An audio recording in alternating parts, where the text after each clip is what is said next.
జర చూడండి సారు, అక్రమ ఇసుకపై కొరడా జులిపించండి. పెట్టరేగిపోతున్న ఇసుక దందా. వర్షం వచ్చినా తుఫాన్ వచ్చినా మమ్మల్ని ఆపేది లేదంటూ దర్జాగా కొనసాగుతున్న అక్రమ ఇసుక దందా. సోషల్ మీడియాలో, పలు పత్రికల్లో, టీవీ ఛానల్లో అక్రమ ఇసుక దందాపై వార్తలు ఎన్ని వస్తున్నా ఎందుకు అక్రమ ఇసుకను కట్టడి చేయలేకపోతున్నారు అంటూ ప్రజలు ప్రశ్నిస్తున్నారు. భద్రాద్రి కొత్తగూడెం జిల్లా బుర్గంపాడు మండలంలోనే ఈ అక్రమ ఇసుక దందాను ఎందుకు అధికారులు కట్టడి చేయలేకపోతున్నారు అనే ప్రశ్నలు కోకొల్లలుగా వినిపిస్తున్నాయి. అక్రమ ఇసుక దందాకు అధికారులే మద్దతు పలుకుతున్నారా, లేక అధికారుల మాట కూడా లెక్క చేయకుండా వీరి బరి తెగిస్తున్నారా? ఈ విషయంపై ఉన్నత అధికారులు చర్యలు తీసుకోలేరా? ఈ దందాను కట్టడి చేయలేరా? ఎంతకాలం, ఇంకెంతకాలం? బుర్గంపాడు మండలంలో అర్ధరాత్రి అక్రమ ఇసుక దందాలు కొనసాగింపు. మండల ప్రజలకు సమాధానం చెప్పే అధికారే లేరా, లేక వీరికి ఉన్న అధికారాన్ని దుర్వినియోగం చేస్తున్నారా? పై ఉన్నత అధికారులు చర్య తీసుకుంటే తప్ప మండల అధికారులు చలనం రాదా?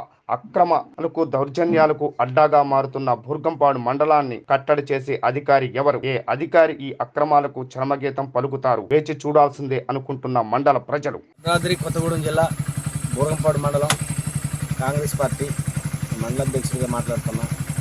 ఈ ఇసుక ర్యాంపుల్లో రెడ్డిపాలెం, సారపాక, తాళగొమ్మూరు ఇసుక ర్యాంపుల్లో ఇష్టాసారంగా ఇసుక వెళ్తున్నారు.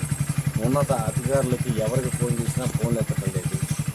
మరి ఈ విధమైన అరాచకము ఏంటో అర్థం కావట్లేదు. 100కు ఫోన్ చేస్తే వాళ్ళు వస్తున్నారు, పోతున్నారు.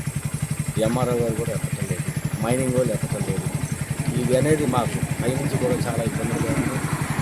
ఈ కాంగ్రెస్ పార్టీగా మేము దీన్ని తీవ్రంగా ఖండిస్తున్నాం.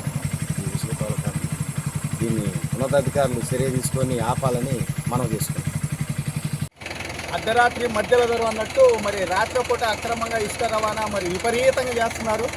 మరి ఈ మైనింగ్ అధికారులు, ఇక్కడ ఉన్నటువంటి పిఎస్ సంస్థ, దీనికి సంబంధించిన అధికారులు మరి ఏం చేస్తున్నారని మేము అడుగుతున్నాము.